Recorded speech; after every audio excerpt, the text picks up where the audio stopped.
ការធ្វើបាតកម្មតវ៉ារបស់កម្មករអូរទេសទាមទារឲ្យមន្ត្រីគយបន្ធូរបន្ថយពន្ធដឹកទំនិញកាលពីថ្ងៃទី25ខែឧសភាដែលប៉ះទង្គិចជាមួយសមាជិកបណ្ដាលឲ្យកម្មករនិងសន្តិសុខគយរបួសធ្ងន់និងស្រាលនៅក្រុងប៉ោយប៉ែតនោះនៅតែពុំមានដំណោះស្រាយនៅឡើយអ្នកជំនួយរកស៊ីដឹកទំនិញចេញចូលតាមច្រកទ្វារអន្តរជាតិប៉ោយប៉ែតខេត្តបន្ទាយមានជ័យភាគច្រើនអះអាងថាពួកគេគ្មានអ្វីជាប់ពាក់ព័ន្ធឬជាអ្នកសំគំនិតនៃការតវ៉ារបស់កម្មករអូរទេសទាំងនោះឡើយប៉ុន្តែសមាជិកគយនៅតែអះអាងថាក្រុមកម្មករដែលតវ៉ានោះជាអ្នករងគ្រោះជំនួសមុខឲ្យម្ចាស់ទំនិញលោកហ៊ុំចម្រើនរាយការណ៍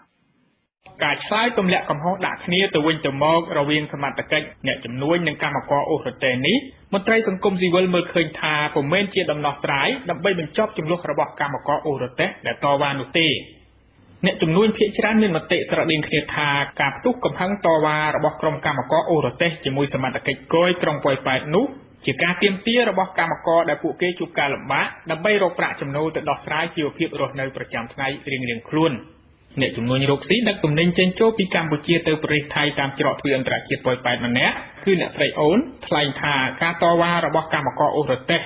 ដែលឈានទៅដល់ការប៉ះទង្គិចគ្នាជាមួយសមត្ថកិច្ចខណៈតវ៉ានៅមុខការិយាល័យគយនិងរដ្ឋកោក្រុងប៉ោយប៉ែតបណ្ដាលឲ្យកម្មករម្នាក់រងរបួសធ្ងន់និងមន្ត្រីសន្តិសុខរងរបួសស្រាលនោះពុំមានពាក់ព័ន្ធនឹងរបររកស៊ីដឹកទំនិញរបស់អ្នកស្រីនោះទេអ្នកស្រីបញ្ជាក់ថាបញ្ហាដែលកើតឡើងដោយសារខាងសមត្ថកិច្ចគយនិងទារប្រាក់ពីកម្មករអូរទេសហួសហេតុធ្វើឲ្យពួកគេពុំទទួលបានប្រាក់ចំណេញមានកម្មជឿខាងណាទេ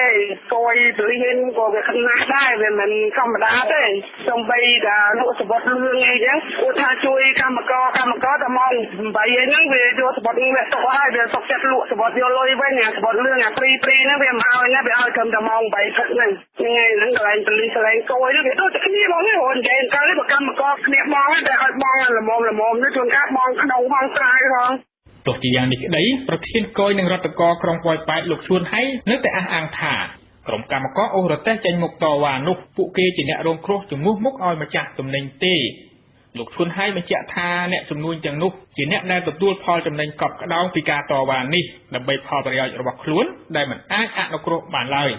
សមត្ថកិច្ចយើងទុនដៃបន្តិចគាត់មានឱកាសរត់ពន្ធដល់គាត់មានឱកាសរត់ពន្ធគាត់ចំណេញដូចថាក្នុងមួយសប្តាហ៍គាត់អាចចំណេញបាន30,000តែប្រសិនបើសមត្ថកិច្ចខ្ញុំប្រសិនមកវិញគឺថាគាត់ត្រូវខាតបង់1លានអញ្ចឹងគាត់ខាតបង់70,000អាការតែ70,000ហ្នឹងគឺថកែនៅសៀមរាបនៅមន្ទីរមានជ័យហ្នឹងមិនបានចេញខាតរបស់គាត់ទេគាត់ត្រូវបង់ខាតព្រោះគាត់បានធានាអីវ៉ាន់គេពីព្រំដែនហ្នឹងរហូតទៅដល់ខេត្តសៀមរាបអញ្ចឹងការដែលសមត្ថកិច្ចពាក់ព័ន្ធបង្ក្រាបឬមួយក៏យ៉ាងណាគាត់ត្រូវរងគ្រោះអស់ហ្នឹងនឹងហើយដែលគាត់តែងតែជួលផ្ទះគេមិនអាចមានផ្ទះនៅដោយសារពួកតកែហ្នឹង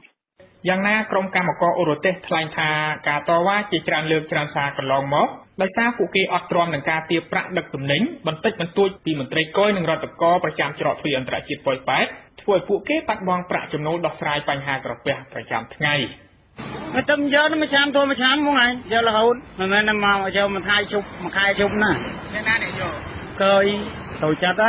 ថាហ្មងបើយើងរកស៊ីទៅតាចមិនមែនរកស៊ីមុខចំនួនធំណាហ្មង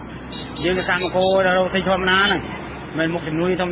រកស៊ីវ៉ាន់តកែធំយើងដើម្បីយកអីហ្នឹងឈ្នួលយកមកចាំប្រពន្ធកូនដែរដូចជាគ្រឿងកែគ្រឿងអីទៅយកខ្លាំងជាងយើងនេះដាក់ទៀតយើងនេះប្រពន្ធកូនយើងបានស៊ីមកជើងវាសតបន្តិចទេតែខំអូសនៅតែមកពីផ្សារថៃមកដល់នេះបែរញើហួយញើត្រឹមបានមក120,000ចាយបាទអត់មានណានេះយើងអូសគាត់ខ្លួនឯងធ្វើខ្លួនឯងបាទយើងសុំគេដឹកបាទណាបាទណាហូបប៉ុណ្ណឹងមួយថ្ងៃបានប្រហែលទៅថ្ងៃយកណាបាន3-40000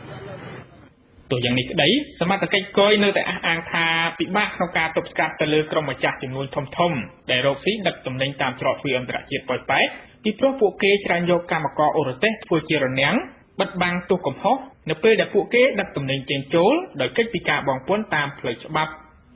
ចំណែកអាជីវករមួយចំនួនទៀតបានអះអាងថាការដឹកទំនិញចេញចូលតាមច្រកទ្វារអន្តរជាតិប៉ោយប៉ែតកន្លងមកពួកគេតែងបង់ពន្ធឲ្យមន្ត្រីគយតាមច្បាប់ជាប្រចាំអ្នកជំនួយទាំងនោះបញ្ជាក់ទៀតថា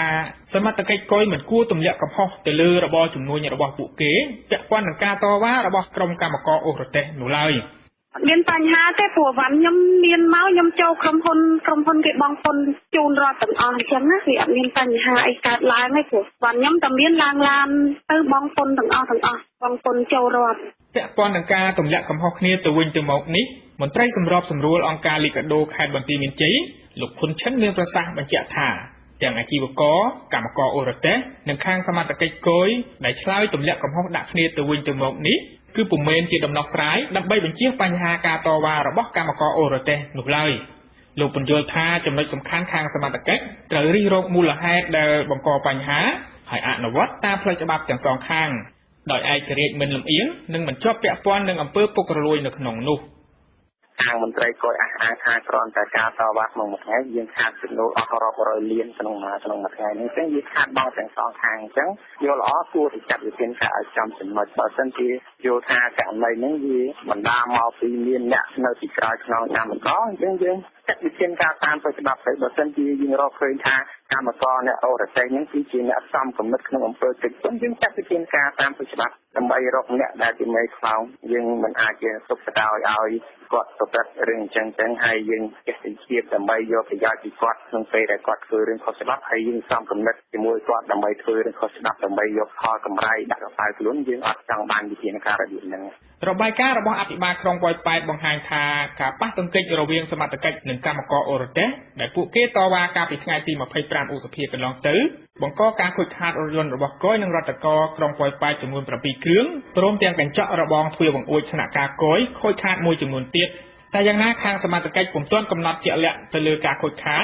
រួមទាំងការកកស្ទះរថយន្តដឹកទំនិញចេញចូលរវាងកម្ពុជាថៃនៅពេលកម្មករតវ៉ានោះនៅឡើយទេពាក់ព័ន្ធបញ្ហានេះពុំទាន់ឃើញខាងសមត្ថកិច្ចមានវិធានការប្តឹងផ្តល់នឹងការតវ៉ាពីសំណាក់កម្មករអូរ៉ាតេសនេះនៅឡើយទេ